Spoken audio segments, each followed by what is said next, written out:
हरे राम राम राम हरे हरे। जय राधा माधव कुंज बिहारी, गोपीजन वल्लभ गिरिवर धारी। जय राधा माधव कुंज बिहारी, गोपीजन वल्लभ गिरिवर धारी। जय राधा माधव कुंज बिहारी, गोपीजन वल्लभ गिरिवर धारी। यशोदानंदन ब्रज जनरंजन, यशोदानंदन ब्रज जनरंजन। यमुना तीरावनचारी, यमुना तीरावनचारी। जय राधा माधव कुंज बिहारी, गोपीजन वल्लभ गिरिवर धारी। जय राधा माधव कुंज बिहारी, गोपीजन वल्लभ गिरिवर धारी। यशोदानंदन ब्रज जनरंजन, यशोदानंदन ब्रज जनरंजन। यमुना तीरावनचारी, यमुना तीरावनचारी।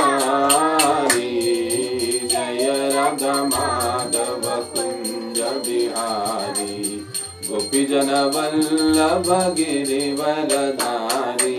जय राधा माधव कुंज बिहारी, गोपीजन वल्लभ गिरिवर धारी।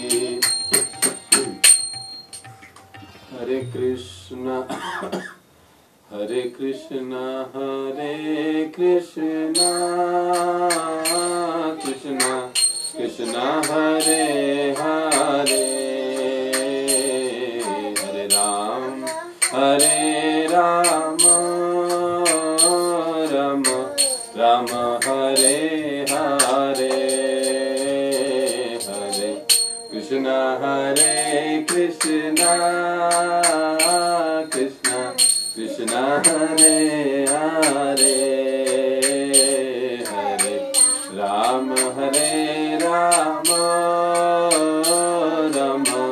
राम हरे हरे। हरे कृष्ण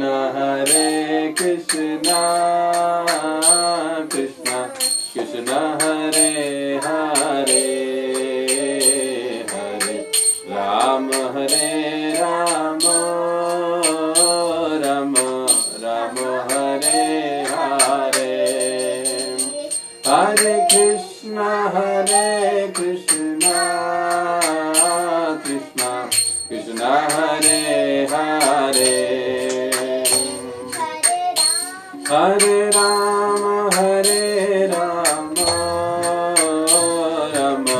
राम राम हरे हरे। हरे कृष्ण कृष्ण कृष्ण हरे हरे। हरे राम राम राम हरे हरे। हरे कृष्ण कृष्ण कृष्ण हरे हरे। हरे राम राम राम हरे हरे। हरे कृष्ण कृष्ण कृष्ण हरे हरे। हरे राम राम राम हरे हरे। हरे कृष्ण कृष्ण कृष्ण हरे हरे। हरे राम राम राम हरे हरे। हरे कृष्ण कृष्ण कृष्ण हरे हरे। हरे राम राम राम हरे हरे। हरे कृष्ण हरे कृष्णा कृष्णा कृष्णा हरे हरे हरे राम राम राम हरे हरे हरे कृष्ण कृष्ण कृष्ण हरे हरे हरे राम राम राम हरे हरे हरे कृष्ण कृष्ण कृष्ण हरे हरे हरे राम राम राम हरे हरे हरे कृष्ण कृष्ण कृष्ण हरे हरे हरे राम राम राम हरे हरे हरे कृष्ण कृष्ण कृष्ण हरे हरे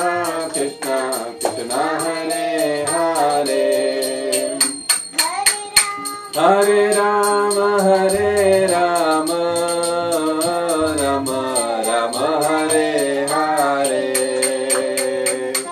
हरे कृष्ण कृष्ण कृष्ण हरे हरे हरे राम राम हरे हरे हरे कृष्ण कृष्ण कृष्ण हरे हरे हरे राम राम हरे हरे हरे कृष्ण कृष्ण कृष्ण हरे हरे हरे राम राम हरे हरे हरे कृष्ण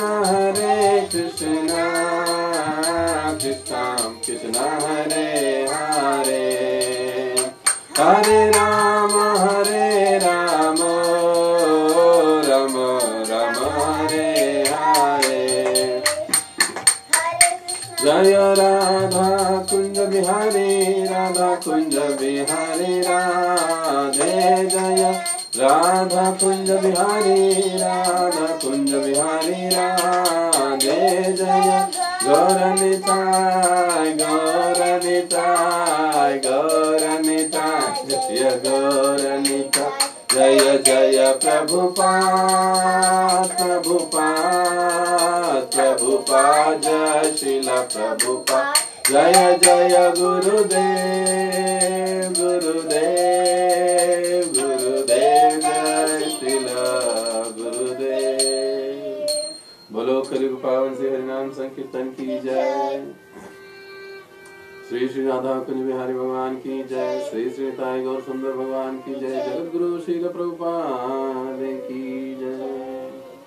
ओम अज्ञानतिमिरन्धस्य ज्ञानाञ्जनशलाकया चक्षुरुन्मिलितं येन तस्मै श्रीगुरवे नमः।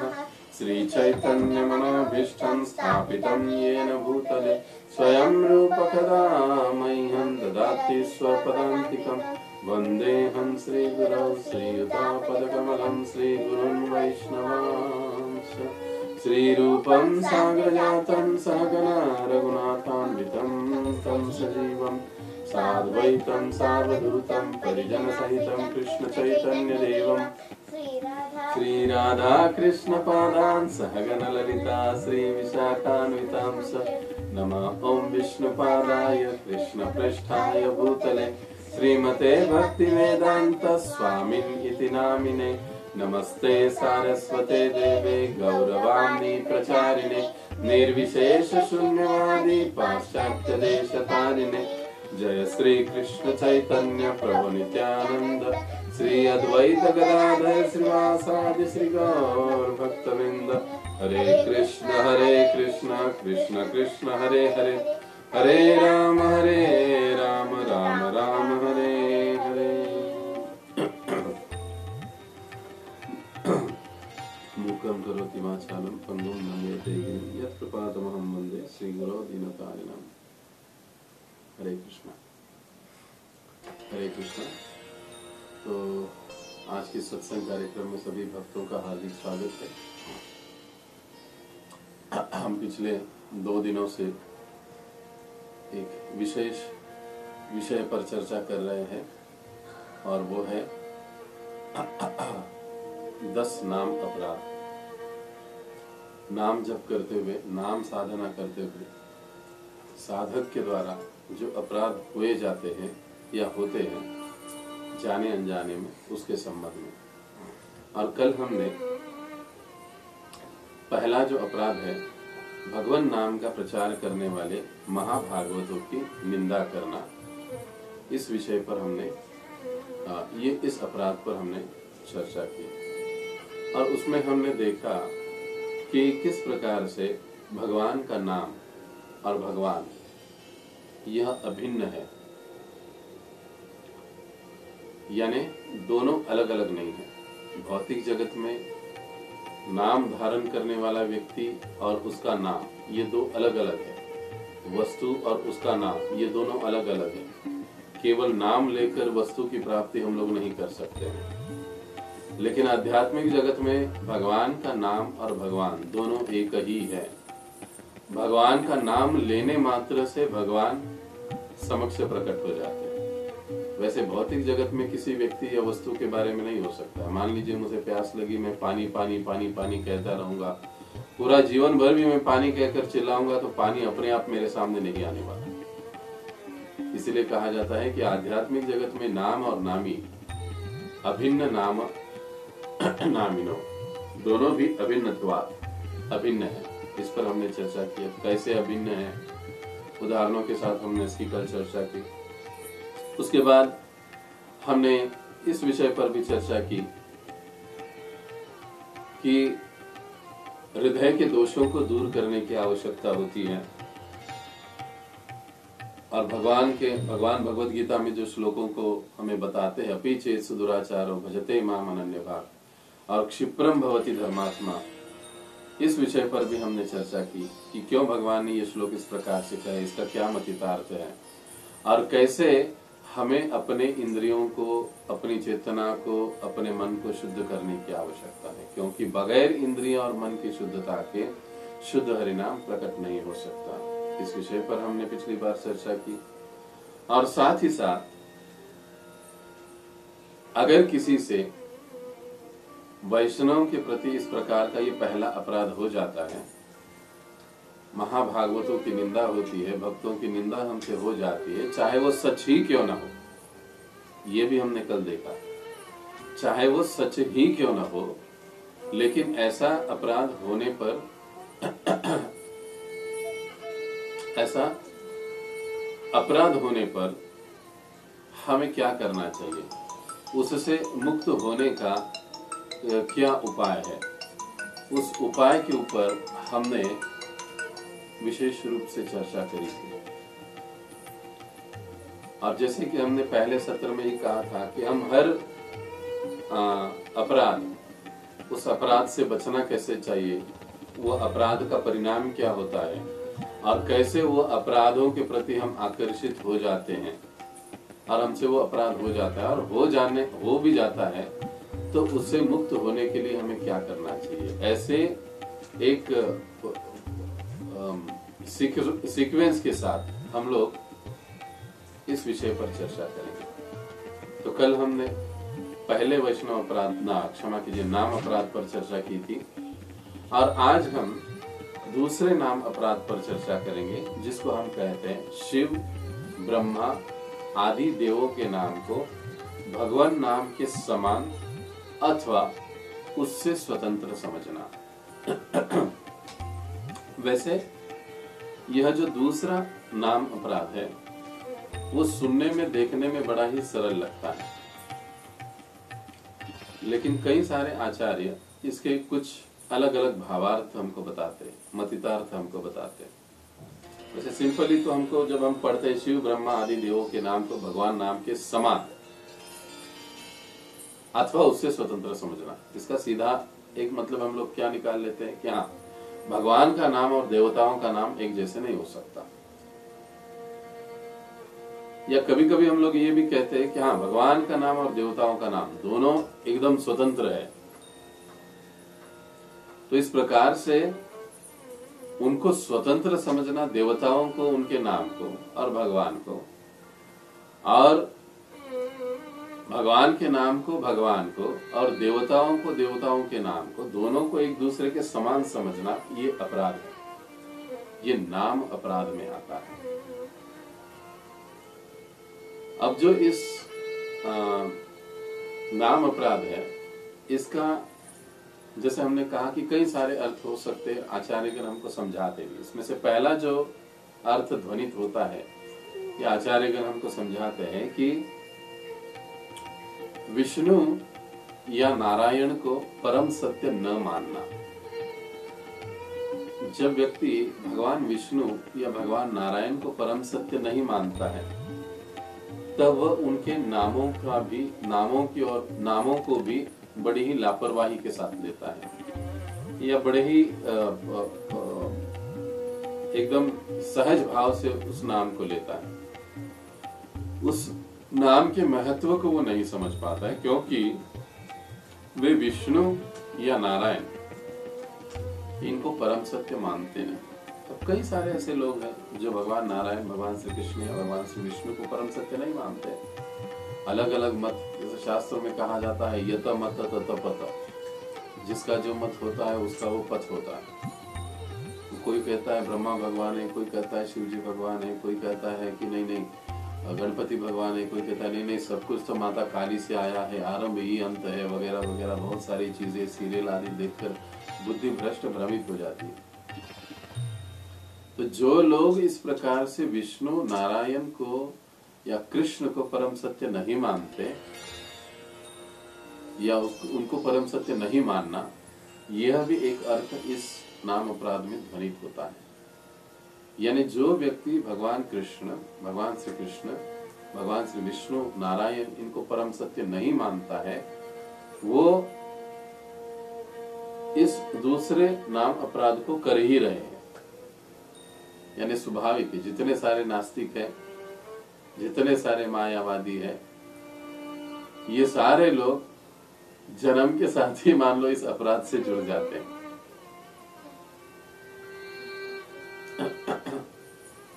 तो ये जो पहला भावार्थ है कि भगवान विष्णु नारायण या कृष्ण को परम सत्य न मानना। अब हम लोग तो भक्त हैं, हम भगवान श्री कृष्ण की आराधना करते हैं, उनकी भक्ति करते हैं, तो हम भला ये गलती कैसे कर सकते हैं?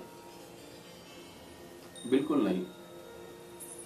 लेकिन कई बार ऐसे होता है कि भक्ति में आने के बाद कुछ समय तक हमारे मन में थोड़ा सा अविश्वास रहता है कि अरे हम लोग आ तो गए, जुड़ तो गए इतना, पर हमारा पहला ही हम लोग शिव का आराधना करते थे, हम उसका भक्ति करते थे, इसका करते थे, क्या वो इससे श्रेष्ठ है, क्या ये उससे श्रेष्ठ है, क्या ये शंका मन में रहती है।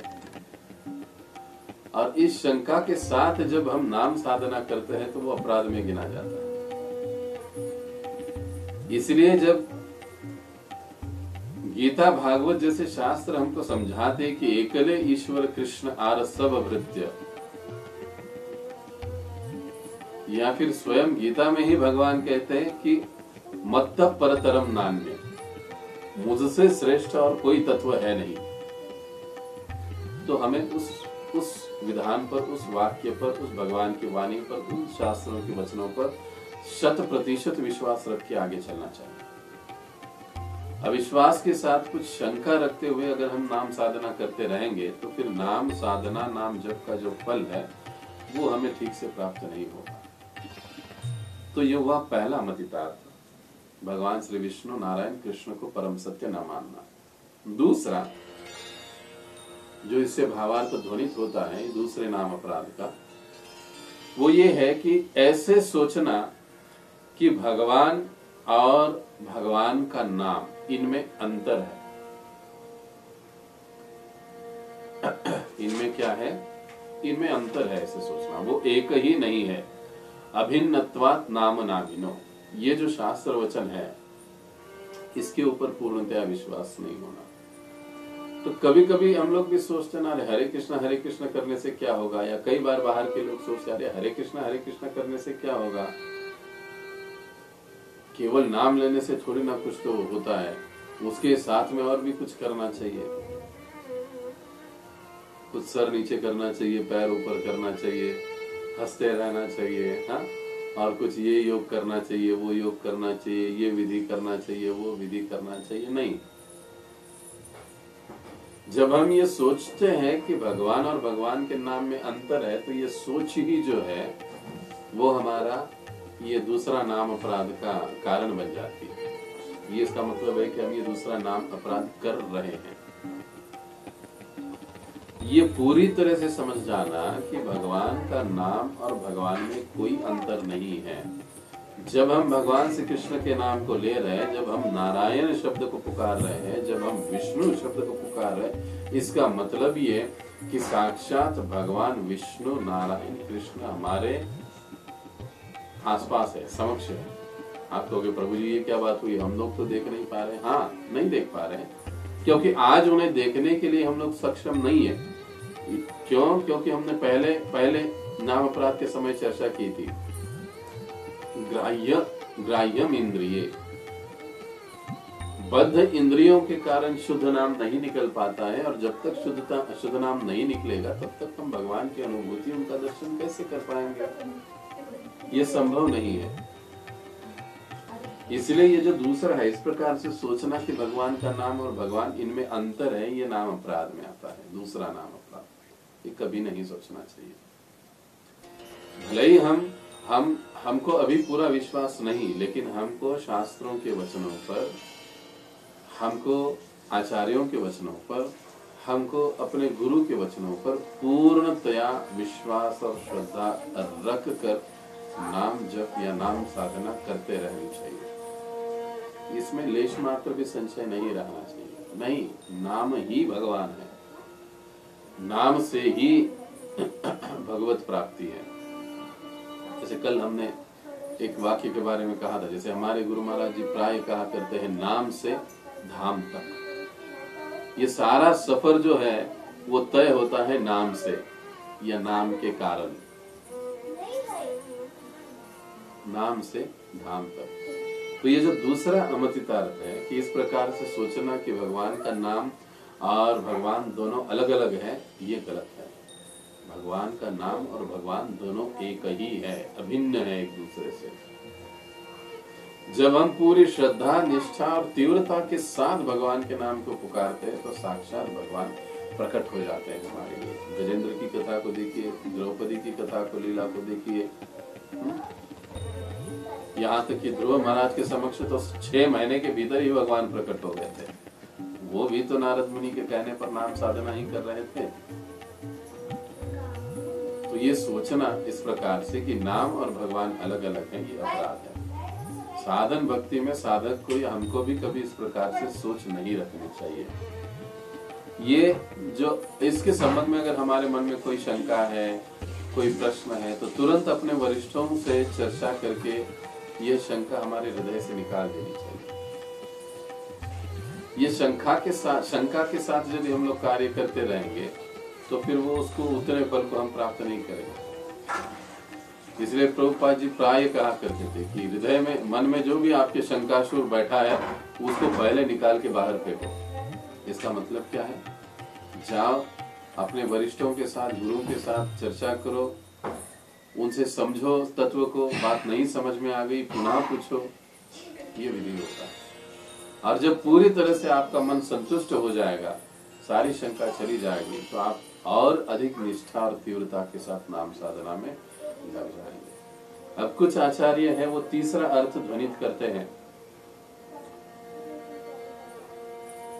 कि कभी कभी हमारा सोच होता है कि ये जो भगवान है वो इस जाति के लिए है, इस संप्रदाय के लिए, इस पंथ के लिए है, या इस धर्म के लिए। ये सोच भी एक प्रकार से दूसरे नाम अपराध में ही आती है। इस भगवान नाम के समान और स्वतंत्र समझना इसी में आती है। कई बार नए नए जब हम लोग भी इस्कॉन में आते हैं, तब श्री चैतन्य महाप्रभु, नित्यानंद प्रभु को देखकर हम सोचते हैं, अरे ये कौन भगवान है? ऐसे लगता है ये बंगाली लोगों के भगवान है। कई बार महाराष्ट्रियन लोगों में ये गलतफहमी रहती है, अरे ये बंगाली लोगों के भगवान है। ऐसी सोच रखना ये भी गलत है। नहीं, श्री कृष्ण चैतन्य, राधा कृष्ण नहीं अन्य। शास्त्र समझाते हैं कि श्री कृष्ण चैतन्य, भगवान श्री चैतन्य महाप्रभु, राधा कृष्ण दोनों एक ही है, नहीं अन्य। वो कोई अलग अलग नहीं है। भागवत भी कहता है ना हमको, यज्ञे संकीर्तन प्राये यजंती ही सुमेधसः कृष्ण वर्ण तुषा कृष्ण सांगो पांगास्त पार्षदम। भागवतम भी बताता है, श्री चैतन्य महाप्रभु का वर्णन करता है कि ये वही भगवान श्री कृष्ण है, कलियुग में संकीर्तन आंदोलन का प्रसार करने के लिए अपने पार्षदों के साथ अवतरित होंगे, यानी पंचतत्वों के साथ, और इस संकीर्तन आंदोलन का हरिनाम का प्रचार और प्रसार करेंगे। तो इस प्रकार से सोच रखना कि ये भी गलत है, दूसरे नाम अपराध के अंतर्गत आता है। कई बार लोग कहते हैं कि अरे ये भगवान इनके हैं, वो भगवान इनके, नहीं नहीं, भगवान कृष्ण, भगवान नारायण, भगवान श्री विष्णु, ये तो सभी के भगवान हैं, चाहे कोई भी धर्म का पालन करने वाला धर्मावलंबी हो, कोई भी व्यक्ति हो, किसी भी पंथ का, किसी भी धर्म का, वो भगवान उन सभी के भगवान है। इसलिए तो गीता में भगवान कहते हैं ना, अहम बीज प्रद पिता, अहम बीज प्रद पिता, मैं सभी का बीज प्रदान करने वाला मूल पिता हूं। अब यहाँ पर भगवान ये नहीं कहे कि मैं हिंदुओं का पिता हूं, सभी जीवों का। ममई वांशो जीवलोके जीवभूत सनातना, ममई वांशो, ये सभी मेरे अंश है, जीवभूत सनातना, और ये सनातन काल के लिए मेरे अंश है। अब किनके लिए भगवान कह रहे? जीवभूत सनातन, जितने सारे इस ब्रह्मांड में जीव दिख रहे हैं ना, वो सारे जीव मेरे अंश है, ये भगवान ने कह दिया। वहां पर भगवान ने ये नहीं कहा कि हिंदू मेरे अंश है, मुस्लिम नहीं, क्रिश्चियन नहीं है, नहीं, सभी के लिए कहा, और केवल मनुष्यों के लिए नहीं। इसमें जीव की कैटेगरी में देवता भी आ गए, पशु भी आ गए, पक्षी भी आ गए, और मनुष्य भी आ गए। सभी के लिए भगवान ने कह दिया कि ये मेरे ही अंश है। लेकिन इस प्रकृति के प्रभाव में बद्ध होकर वो अपने मन सहित 6 इंद्रियों के साथ इस भौतिक जगत में घोर संघर्ष कर रहे हैं, और संघर्ष कभी सुखदायी नहीं होता, और इसी संघर्ष के कारण वो दुखों को बार बार भोग रहे हैं। तो इस प्रकार की सोच रखना कि ये जो भगवान है ये इस धर्म के है, उस पंथ के है, इन लोगों के है, उन लोगों के है, हरे कृष्ण वालों के कृष्ण है, और कोई ओम शांति वालों के शिव जी है, और किसी के और कोई है, और किसी के और कोई है, ऐसी सोच रखना ये गलत है। अब ये तो पूरी तरह से विशाल रूप से बात हुई, लेकिन हम जो साधक हैं, ब्रह्मद्व गौड़ीय संप्रदाय से हम जुड़े हैं, ज्ञान ग्रहण कर रहे हैं, शिक्षा ले रहे हैं, और नाम साधना कर रहे हैं, तो हमको भी ये पूर्णतया विश्वास होना चाहिए कि एकले ईश्वर कृष्ण, या फिर श्री कृष्ण चैतन्य राधा कृष्ण नहीं अन्य, इस पर हमें पूर्ण विश्वास होना चाहिए। इसमें यदि हम शंका रखते हैं तो यह भी बात जो है ये दूसरे नाम अपराध में चली आती है। अब जो चौथी बात है, चौथा जो भावार्थ ध्वनित किया है कुछ आचार्यों ने, उसमें वो ये समझाते हैं कि देवता और भगवान एक ही है, ऐसे समझना। एक बात हुई, और जो देवता है वो भगवान से स्वतंत्र है, ऐसे समझना। 2 बातें आ गई इसमें। अब जो पहली बात है, जैसे कि नाम अपराध को पढ़ते हुए हम लोग समझ गए कि शिव ब्रह्मा आदि देवों के नाम को, आदि का मतलब क्या है, ये 3 प्रमुख है देव, और उनके साथ फिर चंद्र, इंद्र, वरुण आदि सारे देवता, आदि देवताओं को भगवान नाम के समान अथवा उससे स्वतंत्र समझना। तो जो चौथी बात अब आचार्यगण समझा रहे, इससे जो मतलब या जिससे जो भावार्थ हमको प्रकट होता है, समझ में आता है, या उसका जो एक अर्थ है वो ये है कि कई बार ये सोच होती है कि देवता और भगवान एक ही है।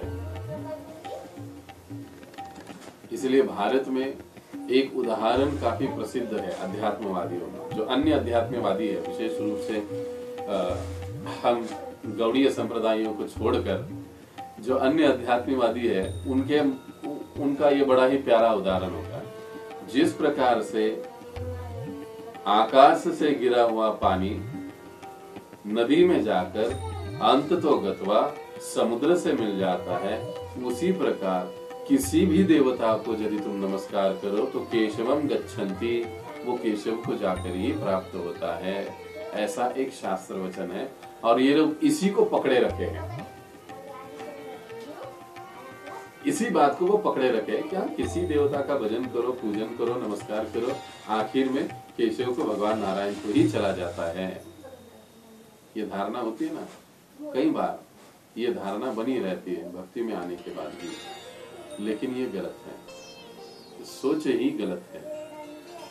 देवताओं का भगवान के द्वारा प्रदत्त एक अलग स्थान है, लेकिन वो भगवान से स्वतंत्र नहीं है। समस्त देवता भगवान के अधीन है, ये समझना जरूरी है। इसलिए शास्त्र क्या कहते, एकले ईश्वर कृष्ण आर सब भृत्य। एकले ईश्वर कृष्ण, भगवान श्री कृष्ण या भगवान श्री नारायण ही एकमात्र भगवान है। आर सब, बाकी आर बाकी, सब भृत्य, भृत्य का मतलब है सेवक, बाकी सब उनके सेवक है। सब में सारे 33 कोटि देवी देवता आ गए। एकले ईश्वर कृष्ण आर सब भृत्य। तो कई बार लोग क्या समझते कि नहीं नहीं, देवताओं को नमस्कार करो, देवता और कृष्ण या विष्णु नारायण सभी कुछ एक ही है। भाई ऐसे कैसे होगा? मानो मुझे यहाँ से हड़पसर में जाना है फुरसुंगी से, या कहिए मुझे खराड़ी जाना है यहाँ से, तो मैं किसी भी लाल डिब्बे बस में बैठ जाऊं तो चलेगा क्या? नहीं, उस रूट से उस स्थान पर जाने वाली बस में ही मुझे बैठना पड़ेगा, तब मैं खराड़ी में पहुंचूंगा या तब मैं हड़पसर में पहुंचूंगा। किसी भी बस में बैठकर थोड़ी ना मैं खराड़ी पहुंचूंगा। अगर भौतिक जगत में सिंपल, इस भौतिक जगत में अगर ये बात संभव नहीं है, तो आध्यात्मिक जगत में हम कैसे सोच सकते हैं कि कहीं पर भी जाओ, कुछ भी, किसी भी देवता का भजन पूजन करो, अंतिमतः आपको कृष्ण या विष्णु की प्राप्ति होगी, आप वैकुंठ में चले जाओगे? नहीं, भगवान ने इस बात को स्पष्ट रूप से भगवद गीता में कहते हुए खंडन किया है। यान्ति देवव्रता देवान, पितृ यान्ति पितृव्रता। यान्ति देवव्रता, देवताओं का भजन पूजन करोगे, देवलोक में चले जाओगे। अलग अलग देवताओं का जो अपना अपना लोक है, उस लोक में तुम चले जाओगे। जिस देवता की भक्ति करोगे, उस देवताओं के लोक को प्राप्त करोगे। पितृ यान्ति पितृव्रता, अगर पितरों की भक्ति करोगे तो पितरों के लोक में चले जाओगे। भूते जब भूतों की भक्ति करोगे, उसकी क्षमा करें, भूतों की भक्ति नहीं हो सकती, क्षमा करें, उनकी आराधना करोगे, भूतों की उनकी उपासना करोगे तो भूत लोक में चले जाओगे। भगवान के मध्याजनों की मां, अगर मेरी आराधना, मेरा पूजन, मेरा भक्ति करोगे तो मेरे पास यानी भगवान ने वही और हमको इस बात को प्रमाण मानना चाहिए जो भगवान ने कहा है अपने मुखार। इसलिए ये सोचना कि भगवान और देवता दोनों एक ही है, ये इस दूसरे नाम प्राप्त होते। अच्छा, अब ठीक है भाई, एक तो नहीं मानेंगे, इतना हम समझ गए, लेकिन देवता और भगवान क्या अलग अलग है? भगवान से अलग किसी का कोई अस्तित्व हो ही नहीं सकता। अहम सर्वस्य प्रभो मत्तः सर्वं प्रवर्तते इति मत्वा वदन्ति मां भाव समन्विता। सब कुछ मुझसे ही उत्पन्न हुआ है। अहम सर्वस्य प्रभो मत्तः सर्वं प्रवर्तते, सब कुछ मुझसे ही उद्भूत होता है। इति मत्वा, यह जानकर जो भजन करता है, ऐसा व्यक्ति बुद्धिमान है, भाव समन्विता, सही भाव में अवस्थित है।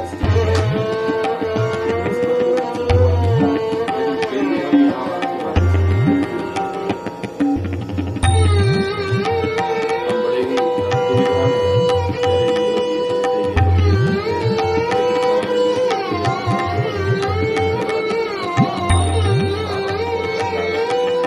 न जाने क्या क्या बातें हम सुनकर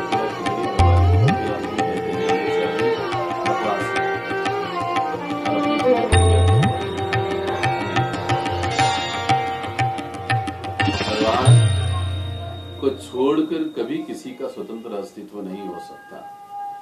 देवताएं, जो देवताओं के पास जो भी शक्ति है वो भगवान के द्वारा ही उन्हें प्रदत्त है। उनका स्थान, उनका पद, उनका जीवन भगवान से आता है, इसलिए वो स्वतंत्र भी नहीं है और भगवान से बढ़कर होने का तो सवाल ही पैदा नहीं होता।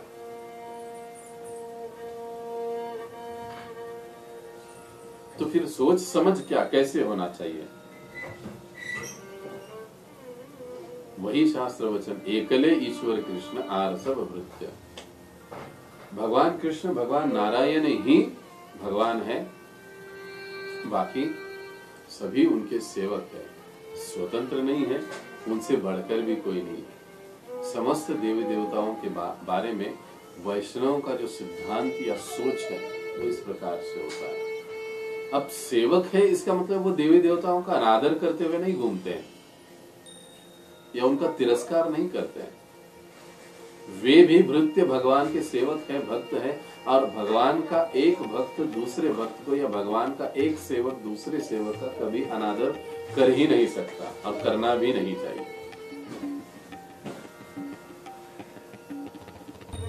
कई बार हम लोग कभी कभी नए नए जब भक्त बनते हैं, नहीं, देवताओं को प्रणाम भी नहीं करना चाहिए। मंदिर के सामने से जाएंगे, फैमिली के साथ जा रहे, फैमिली वाले सब हाथ जोड़ रहे, लेकिन भक्त दूर भागे, नहीं, ये देवता न काय प्रणाम करायचा, न काय नमस्कार करायचा, उनको प्रणाम करने की जरूरत नहीं।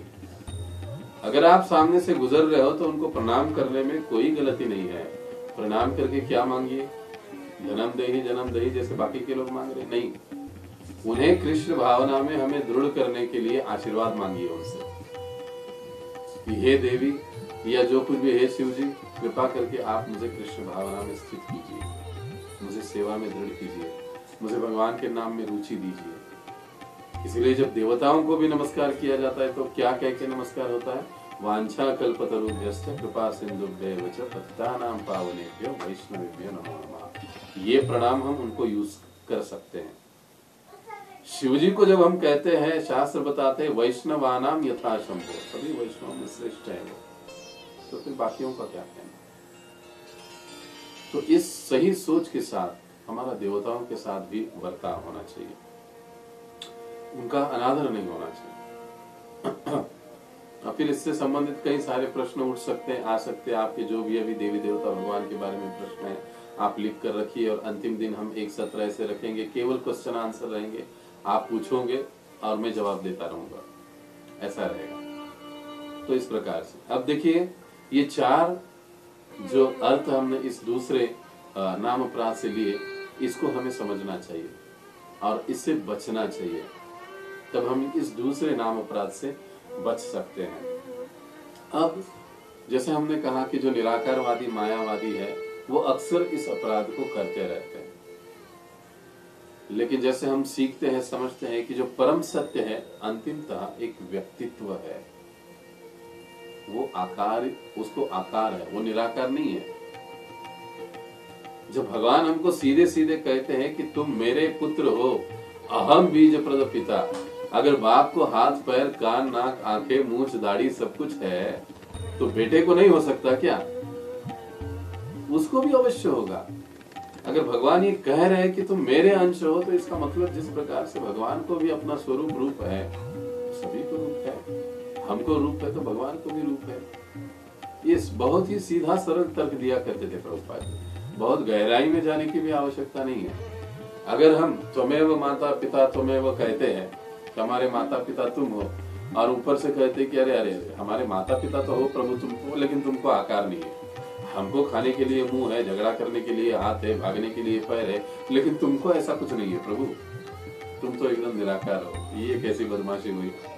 इसमें कोई मतलब नहीं है। तो ये समझना कि भगवान भी अंतिमतः एक, भगवान को एक अपना व्यक्तित्व है, और इस संदर्भ में हम लोग क्या समझते हैं कि भगवान साकार भी है और भगवान निराकार भी है। वो केवल निराकार नहीं है जैसे कि कई अध्यात्मवादी कहते हैं। तो भगवान का शरीर दिव्य है, भगवान का धाम दिव्य है, भगवान का नाम दिव्य है, और यहाँ तक कि जो देवताओं की बात हम लोग कर रहे थे, देवताओं के जो नाम होते हैं ना, वो देवताओं के नाम भी भगवान के नाम के ऊपर से या नाम से आते हैं, भगवान के नाम से। अब आप कहोगे ये कैसे प्रभु जी? जैसे हम लोग अपने बच्चों का नाम रखते हैं, हम लोग अपने बच्चों का नाम कैसे रखते हैं?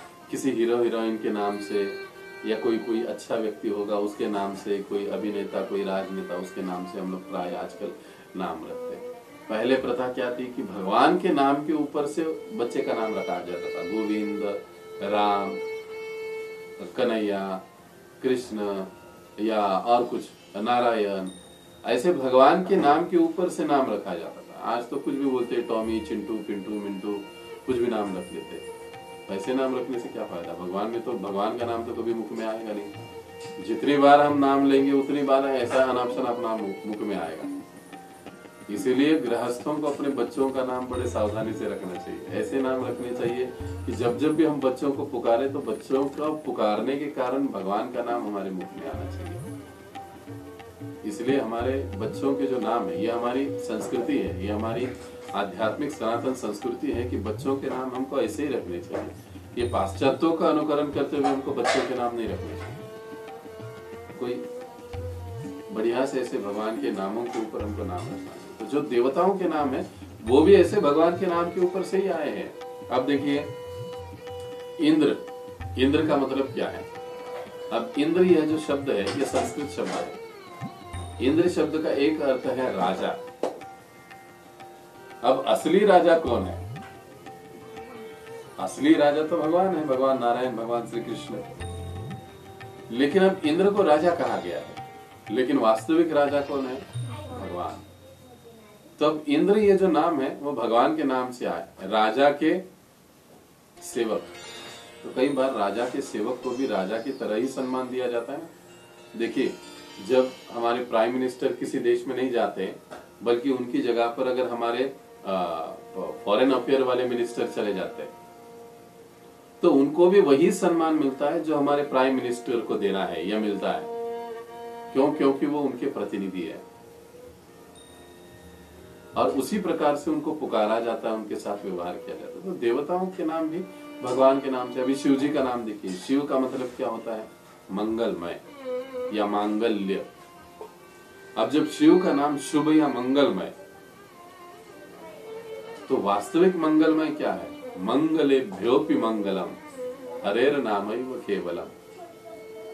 मंगल में सबसे मंगलमय अगर कुछ है इस भौतिक जगत में तो वो हरेर नामैव, भगवान श्री हरि का नाम।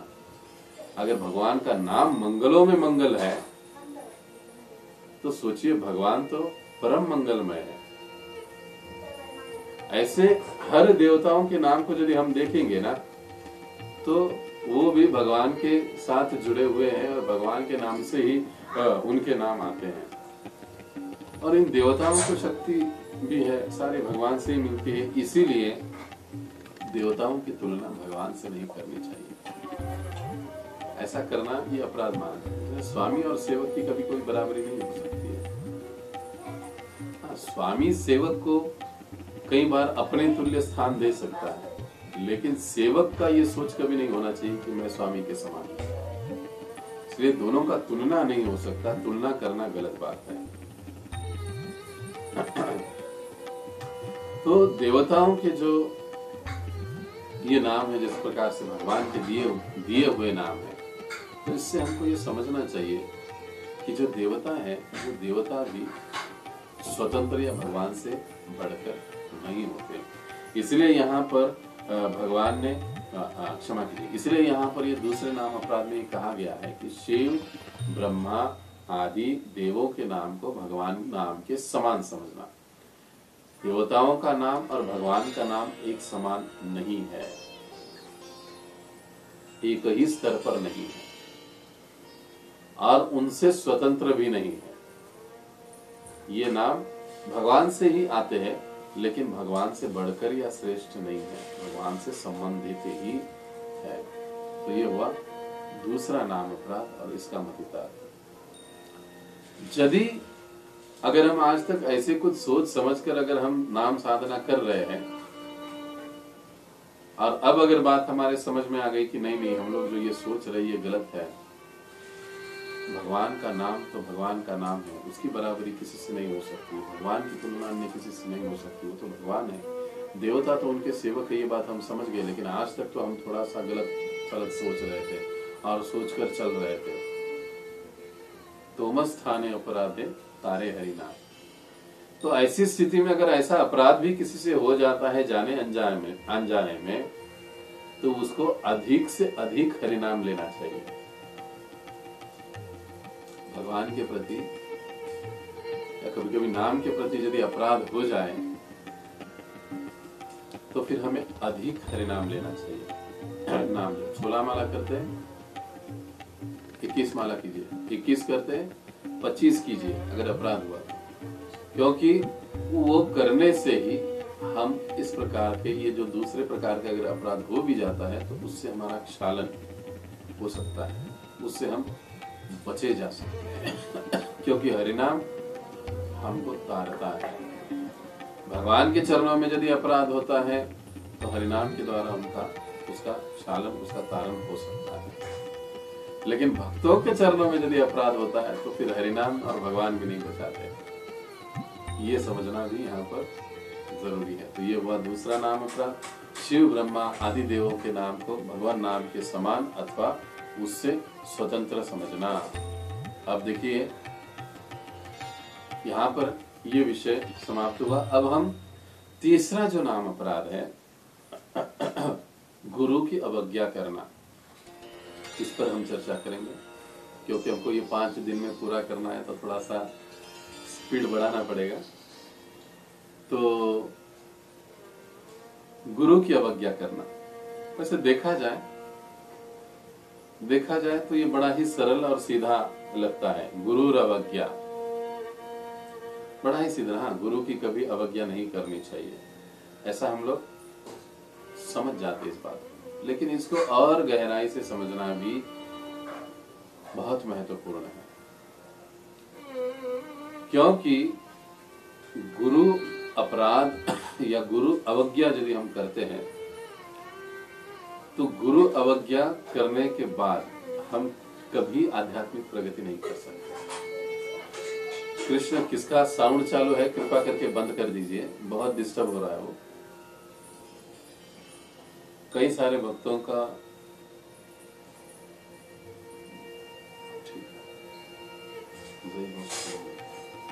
तो आध्यात्मिक प्रगति हमारी बिल्कुल नहीं हो सकती अगर हम गुरु की अवज्ञा करते हैं। उन्होंने कुछ आज्ञा दी है, कुछ इच्छा प्रकट की है हमारे सामने और हम उसको पूरा नहीं कर रहे या उसको दुर्लक्षित कर देते हैं, तो ये हमारे लिए बड़ा ही जघन्य अपराध हो जाता है। तो गुरु जो हमें आज्ञा देते हैं उसका पालन न करना, इसका मतलब गुरु अवज्ञा, गुरु की अवज्ञा करना। अब गुरु कौन होते हैं? कई बार हम लोग इस विषय को सुन चुके हैं, अधिक गहराई में तो नहीं जाएंगे, लेकिन गुरु साक्षात भगवान के प्रतिनिधि होते हैं। भगवान के समान ही उनका सम्मान, उनका आदर, उनका सम्मान, उनका आदर होना चाहिए।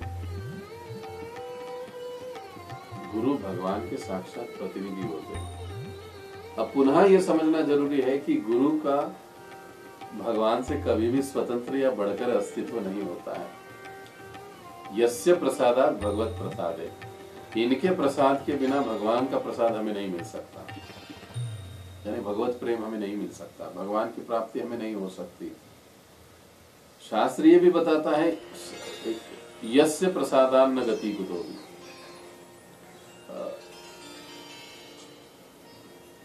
कि इनके प्रसाद के बिना हमारी कोई गति संभव ही नहीं है। ये भी शास्त्र बताता है साक्षात हरित्वेन समस्त शास्त्रे,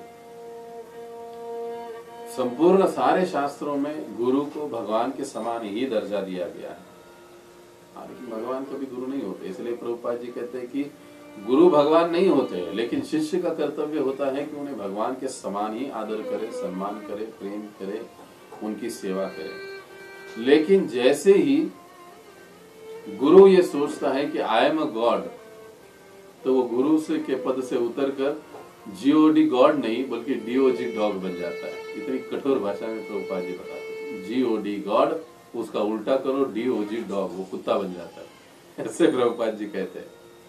तो गुरु कभी ये नहीं सोचते कि मैं भगवान हूं, लेकिन एक शिष्य का कर्तव्य होता है कि गुरु को भगवान के समान ही पूजे, आदर दे, सम्मान करे। गुरु मुख पद्म वाक्य चित्तते करिया ऐक्य, इसलिए हम गुरु अष्टकम में गाते हैं गुरु मुख पद्म वाक्य। इसके तो ज्वलंत साक्षात उदाहरण हमारे परम पूज्य गुरु महाराज जी। एक आदेश प्रभुपाद जी ने दिया कि बैलगाड़ी से आप गांव गांव में प्रचार कीजिए। उस एक आदेश को किस प्रकार से महाराज श्री ने अपने हृदय में धारण करके आज तक वो उसको पालन कर रहे हैं। गुरु मुख इसे कहते हैं, गुरु मुख पद्म वाक्य चित्तते करिया ऐक्य। उनके मुख से निकली हुई वाणी पर पूरा चित्त एकाग्र कर देना, यही साधक का लक्ष्य है। तो सावधानी के साथ हमें गुरु के साथ, वैष्णव के साथ, जो भी हमारे वरिष्ठ हैं उनके साथ हमें व्यवहार करना चाहिए। कई बार होता है कि हम कई स्थानों पर इस्कॉन में शिक्षा गुरु पद्धति है, काउंसलिंग सिस्टम है, इस सिस्टम में भी हम लोग व्यवहार करते हैं अपने वरिष्ठों के साथ, अपने गुरु बंधुओं के साथ, अपने काउंसलर, अपने शिक्षा गुरुओं के साथ। तो हमें बहुत संभल कर रहना चाहिए। उनके प्रति अपराध करना, अनाप शनाप बातें करना, ये इन बातों से हमें बचना चाहिए। भले ही गलतियां हो सकती हैं, जैसे हमने पहले श्लोक में देखा कि भक्तों में गुण दोष दिखाई देते हैं, दिखाई दे सकते हैं, लेकिन उनके प्रति अपराध करना ये हमारे आध्यात्मिक जीवन के लिए बड़ा ही नुकसानदायक हो सकता है। आध्यात्मिक जीवन का सच्चा आनंद अगर किसी वस्तु में, किसी चीज में है, तो वो है वैष्णव और गुरु की शरणागति। इसमें आध्यात्मिक जीवन का वास्तविक आनंद हम लोग प्राप्त करते हैं। जब तक हम लोग अपने गुरु और वैष्णव के दिव्य गुलाम नहीं बनते, क्या शब्द है, भक्ति रसामृत स्वामी महाराज जी कहते हैं कि जब तक हम लोग वैष्णवों का, अपने गुरु का, अपने वरिष्ठों के गुलाम नहीं बनते, तब तक हम मुक्त नहीं हो सकते। ये बहुत महत्वपूर्ण बात। ये स्तर इतना आसान बात भी नहीं है। तो मैं भी कह रहा हूँ, मैंने भी महाराज जी से सुना, उसको दोहरा रहा हूँ, लेकिन मेरे लिए भी कई बार ये बात मुश्किल साबित हो जाती है और होता है। लेकिन इस बात को हमें समझना भी चाहिए, ध्यान में भी रखना चाहिए और पालन करने की जितना हो सके पूरी कोशिश करनी चाहिए। ये भगवान ने ही ऐसी व्यवस्था बनाई है कि भगवान को शरणागत होने से पहले वैष्णव गुरु के प्रति शरणागति हमारा प्रैक्टिस होता है। वहां पर जो वास्तविक आनंद है वो स्वतंत्रता में नहीं होता है, बल्कि वो शरणागति और अधीनता में आनंद होता है। इसलिए हम देखते हैं जो छोटे छोटे बच्चे होते हैं ना, वो पूर्ण रूप से माता पिता पर अधीन होते हैं, इसके लिए कितने आनंदित होते हैं। और अभी हम लोग स्वतंत्र हुए हैं, हमारे अपने बाल बच्चे, हम लोग स्वतंत्र अपना घर बार चलाते हैं, तो मुंह कैसा हमारा सूख चुका है, दुखी कष्टी तकलीफ में दिखाई देते हैं हम लोग। लेकिन छोटे बच्चों को देखिए, इसलिए शास्त्र समझाते हैं, आचार्यगण समझाते हैं कि शरणागति और आधीनता में वास्तविक सुख और आनंद छिपा है। लेकिन कई बार हम लोग विद्रोही स्वभाव के कारण इस विषय को नहीं समझ पाते। वास्तविक जो हमारा आनंद है, सुख है, वो शरणागति में और वो अधीन रहने में है। किसके अधीन? गुरु और वैष्णव के अधीन रहने में। किसके शरणागति में? गुरु और वैष्णव की शरणागति में। स्वतंत्र होने में नहीं है। अब शिष्य भी 3 प्रकार के होते हैं, शास्त्र हमको समझाते हैं। अब क्योंकि यहाँ पर गुरु की अवज्ञा की बात हो रही है, तो शिष्य के बारे में भी हमको समझना चाहिए कि हम लोग जो शिष्य हैं, उसमें से जो पहला प्रकार है शिष्य का, वो अपने गुरु की इच्छा को स्वयं ही जानता है, हृदय से ही जानता है और उस इच्छा को पूरा कर देता है। ऐसे भी कई शिष्य होते हैं कि गुरु के भाव को, मराठीत आपण म्हणतो गुरूंचा कल, गुरूंचा भाव, गुरूंची आंतरिक इच्छा। अब हिंदी में इसको कहेंगे कि गुरु का भाव, गुरु की आंतरिक इच्छा, गुरु का झुकाव किस ओर है, वो क्या चाहते हैं, उसको स्वयं से ही समझ लेते हैं और उसके अनुसार सेवा कार्य कर देते हैं, और ये प्रथम श्रेणी के शिष्य कहलाए जाते हैं। इसका अनुकरण नहीं हो सकता, ये बहुत रेयर होते हैं। इसलिए हम लोग जब रूप गोस्वामी की प्रार्थना हम लोग कहते हैं तो हम लोग क्या कहते हैं? श्री चैतन्य मनोभीष्टम स्थापितम येन भूतले, श्री चैतन्य मनः इष्टम। श्री चैतन्य महाप्रभु के मन की इच्छा के अनुसार इस धरती पर इस संकीर्तन आंदोलन को स्थापन करने वाले श्री गुरु कदामय्यम कब मुझे अपने चरणों में आश्रय प्रदान करेंगे, ऐसे उसका मतलब है उस प्रार्थना का, उस प्रणीति का। यानी रूप गोस्वामी एकमात्र ऐसे थे कि जो भगवान साक्षात भगवान श्री चैतन्य महाप्रभु के हृदय को, मन के भावों को पढ़ सकते थे, जान सकते थे, समझ सकते थे। ये इतनी आसान बात है, इसका कोई भी अनुकरण नहीं कर सकता। तो ऐसे एक शिष्य होते हैं प्रथम श्रेणी के। दूसरे श्रेणी के शिष्य होते हैं कि जितना गुरु के द्वारा, वैष्णव वरिष्ठों के द्वारा बताया गया उतना ही करते हैं, ना कम न ज्यादा। एज इट इज, जैसे बताया वैसे ही पूरी तरह से पालन करेंगे। ये अच्छे कहलाए जाते हैं, मध्यम श्रेणी के कहलाए जाते हैं। क्या गुरु ने बताया, आज्ञा का पालन किया, जैसे बताया वैसे पालन किया, या वरिष्ठों ने बताया, आज्ञा की, वैसे का वैसे पालन किया, अच्छे हैं। मध्यम श्रेणी उत्तम है। ये भी हमको कम से कम इस स्तर पर तो रुकना ही चाहिए, आना ही चाहिए। आध्यात्मिक जीवन में यदि हम प्रगति करना चाहते हैं तो शिष्य के इस गुण को तो हमको उतार लेना ही चाहिए, ये जरूरी है।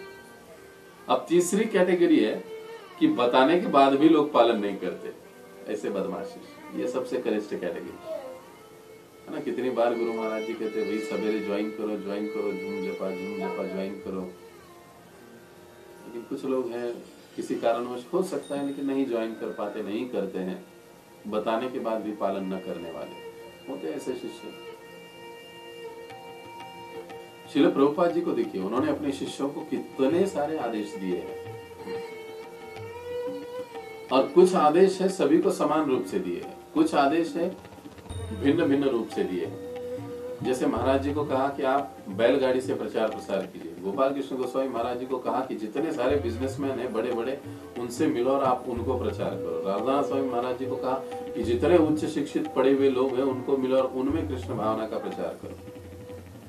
स्वरूप दामोदर गोस्वामी जो कि एक साइंटिस्ट थे, जब उनसे मुलाकात हुई तो प्रभुपाद जी ने उनको कहा कि आपको सारा प्रचार साइंटिस्ट लोगों में करना है। तो कई बार व्यक्तिगत स्तर पर प्रभुपाद जी अपने शिष्यों को अलग अलग आदेश दिए। उसी प्रकार से कई बार गुरु अपने शिष्यों की योग्यता, काबिलियत देखकर हर शिष्य को अलग अलग आदेश भी देते हैं। इसको हमें अन्यथा नहीं लेना चाहिए, नाराजगी नहीं, अरे देखो उसको वो कहा कितना बढ़िया बोला और मुझे ऐसे बताया, ये नहीं। गुरु अपने शिष्यों की योग्यता को पहचान कर ही उनको उस सेवा में नियुक्त करते हैं। इस पर हमें पूरा विश्वास रखना चाहिए, एक चीज। अब दूसरी चीज कि प्रभुपाद जी के कई सारे जो आदेश हैं सभी शिष्यों को एक जैसे थे। जैसे गुरु होते हैं, कई सारे आदेश हैं तो सभी शिष्यों को एक जैसे देते हैं। 16 माला जप करो, 4 नियमों का पालन करो, सेवा करो, हाँ, भक्तों की संगति करो, झूम जपा रोज अटेंड करो। हाँ, ये कुछ आदेश गुरु जो इस प्रकार के आदेश देते सभी भक्तों को कॉमन एक जैसे होते हैं। अगर हम लोग इनको कड़ाई से और अच्छाई से पालन करेंगे तो हम लोग वैष्णव समाज में बहुत ही आनंद के साथ आसानी से रह सकते हैं। कोई कठिनाई हो सकती है नहीं हो सकती। एक अच्छे शिष्य के रूप में हम गुरु को प्रसन्न कर सकते हैं, और गुरु यदि प्रसन्न हो जाए तो फिर हमें वांछा सिद्धि प्राप्त हो सकती है। जो हमारी सिद्धि है कृष्ण प्रेम, वो सहज ही, कृष्ण प्राप्ति सहज ही प्राप्त हो जाएगी। तो अंत में हम एक छोटी सी कथा कहेंगे और फिर विराम देंगे कि शिष्य को कैसे नहीं होना चाहिए। शिष्य को कैसे नहीं होना चाहिए। एक बार किसी गांव में, ये कथा हमको बहुत कुछ सिखाने वाली है। आपका होमवर्क ये रहेगा कि इस कथा पर आप सुनिए ध्यानपूर्वक और इस पर मनन कीजिए। और सोचिए कि गुरु आज्ञा जो हमको मिल रही है या मिलती है या वरिष्ठों के द्वारा जो भी हमें आज्ञा मिलती है उसको कितने हद तक हम लोग पालन कर रहे हैं, इस पर हमें मनन करना। बताना नहीं, मुझे मत बताइए आप, लेकिन आप अपना परीक्षण करेंगे तो आपकी प्रगति अपने आप हो जाएगी। हमारा प्रॉब्लम क्या होता है कि हम लोग सही रूप से परीक्षण नहीं स्वयं का करते, इसके लिए प्रगति नहीं हो पाती है। अगर हम लोग परीक्षण कर लेंगे अपने आप का तो 101% हमारा आध्यात्मिक प्रगति कोई नहीं रोक सकता, हम आसानी से आगे बढ़ते हैं। तो एक गांव में एक गुरु थे, उनके एक शिष्य थे। एक दिन गुरु ने सोचा कि चलो अब हम लोग तीर्थ यात्रा के लिए निकलते हैं। और जो गुरु है एक घोड़ा लिया उन्होंने, और पीछे अपना जो कुछ भी सामान लगता है, एक जोड़ी कपड़ा होगा, खाने का प्लेट, बर्तन आदि कुछ थोड़ा बहुत सामान, सन्यासी शिष्य गुरु थे, तो अपना पीछे पोटली में बांध लिया घोड़े के पीछे पीठ पर, और घोड़े पर बैठ गए और चलने लगे। अब शिष्य को भी साथ में लिया, शिष्य भी चल रहे हैं। अब जैसे जैसे गुरु आगे चलते रहे, शिष्य भी उनके साथ चलता रहा। ऐसे हुआ कि आगे चलते चलते उस पोटली से गुरु का एक जूता है नीचे गिर गया। अब जूता नीचे गिर गया, शिष्य ने देखा उसको लेकिन उठाया नहीं। तो गुरु ने पहले कहा था कि देखो ध्यान रखना, कोई चीज गिरे नहीं, इसके ऊपर आप अच्छे से ध्यान रखो और चलते रहो मेरे साथ। उसने कहा ठीक है। अब जूता गिर गया तो शिष्य ने उसको देखकर अनदेखा किया, उठाया नहीं। तो गुरु ने कहा अरे देखो वो जूता नीचे गिर गया, आपने उठाया क्यों नहीं? देखा आपने लेकिन उठाया क्यों नहीं? तो कहने लगा महाराज आपने ध्यान रखने के लिए कहा था, आपने उठाने के लिए तो नहीं कहा था। हाँ लेकिन अभी आप कह रहे उठाने के लिए, तो मैं उठा लेता हूँ। तुरंत दौड़ा गया, वो जूता उठाया और पुनः उसमें डाला, पोटली में डाला। गुरु कहने लगे ध्यान रखो, पोटली से अगर कुछ गिरता है, जो भी सामान पोटली में है गिरता है कुछ भी, तो उसको उठाना है। ठीक है। तो उस शिष्य के पास पोटली में जितनी सारी चीजें थी उसका लिस्ट था। तो एक बार उसने निकाल के लिस्ट को देखा, कौन कौन सा सामान है, अगर ये सामान गिर गया तो मुझे उठाना पड़ेगा, याद कर लिया। अब यात्रा आगे निकल पड़ी, गुरु आगे चेला पीछे। मजे की बात हुई है, गुरु के कंधे पर जो उतरिया था वो उतरिया हवा से उड़ गया, नीचे गिर गया। अब चेले ने उसको देखा लेकिन देखकर उसको अनदेखा कर दिया, पीछे चलते गया, आगे चलते गया। तो गुरु कहने लगे अरे कैसे शिष्य हो तुम, मैंने तुमको कहा ना कि चीज गिरेगी तो उसको उठाओ। तो कहने लगा कि अरे महाराज आपने कहा कि पोटले से जो कुछ भी गिरेगा उसको उठाना है, वो पोटले में थोड़ी ना था, वो तो आपके कंधे से उड़कर गिर गया, वो मेरी लिस्ट में भी नहीं है, तो मैंने नहीं उठाया। अब गुरु ने फिर अपने माथे को हाथ लगाया, कहने लगे कि जो भी चीज घोड़े से गिरती है ऊपर से उसको आपको उठाना है। फिर बेचारा शिष्य गया, वो उतरिया उठाया, झटक लिया, गुरु को दे दिया। अब फिर से यात्रा आगे बढ़ी। आगे कुछ समय चलते रहे। अब कुछ समय में हुआ यूं, घोड़े को नैसर्गिक विधि हो गई 2 नंबर। उसने रास्ते में सब कुछ डाल दिया। जैसे ही शिष्य ने उस चीज को देखा कि घोड़े ने ये सब कुछ फेंक दिया, निकाल दिया है, वो दौड़ा गया और उसको उठाने लगा। तो गुरु कहने लगे अरे मूर्ख ये क्या कर रहे हो? तो कहने लगा महाराज आप ही ने तो कहा है कि जो कुछ भी घोड़े से गिरेगा वो सब उठा लेना है, तो बस उसी को उठा लाओ। शिष्य ने गुरु ने अपने माथे पर हाथ मार लिया कि अरे कैसा बेवकूफ है ये। तो शिष्य को ऐसे नहीं होना चाहिए, उसको बुद्धिमान भी होना चाहिए। यही बात प्रत्यक्ष या अप्रत्यक्ष रूप से 2 दिन पहले गुरु महाराज उनको मॉर्निंग जपा वॉक में समझा रहे थे कि शिष्य को बुद्धिमान भी होना चाहिए। स्पून फीडिंग के समय कई सारी चीजें महाराज जी इसके तहत हमको समझा रहे हैं। तो शिष्य को कभी भी ऐसे नहीं होना चाहिए, उसको थोड़ा बुद्धिमान भी होना चाहिए, पर गुरु की प्रसन्नता का मनगढ़ंत तरीका भी नहीं निकालना चाहिए। जो गुरु ने कहा है उसको पालन भी करना चाहिए, और उसको और अच्छे से कैसे कर सकते हैं इसके ऊपर जरूर सोचना चाहिए। और अगर अच्छे से करने के लिए कोई विधि, कोई तरीका, कोई आइडिया हमारे पास है तो उसको हमें अपने वरिष्ठों से चर्चा करके अप्लाई भी करना चाहिए। इतना बुद्धिमान शिष्य को होना चाहिए। अगर इस तरह जो साधक अपने गुरु की इच्छा के अनुसार, आज्ञा के अनुसार चलता है तो सारे शास्त्रों का जो ज्ञान है उसमें स्वयं ही उदित हो जाता है। सांदीपनि मुनि भगवान श्री कृष्ण और सुदामा का इतना सुंदर उदाहरण कथा है कि किस प्रकार से सांदीपनि मुनि के द्वारा उन्हें आशीर्वाद प्राप्त हुआ। पहले श्लोक में हम लोग देखे हैं इसको, पहले नाम अपराध में हम देखे हैं इसको। तो इस प्रकार से गुरु की वाणी सेवा के द्वारा सेवा की जा सकती है, वपु सेवा के द्वारा सेवा की जा सकती है। वपु का मतलब होता है शरीर सेवा।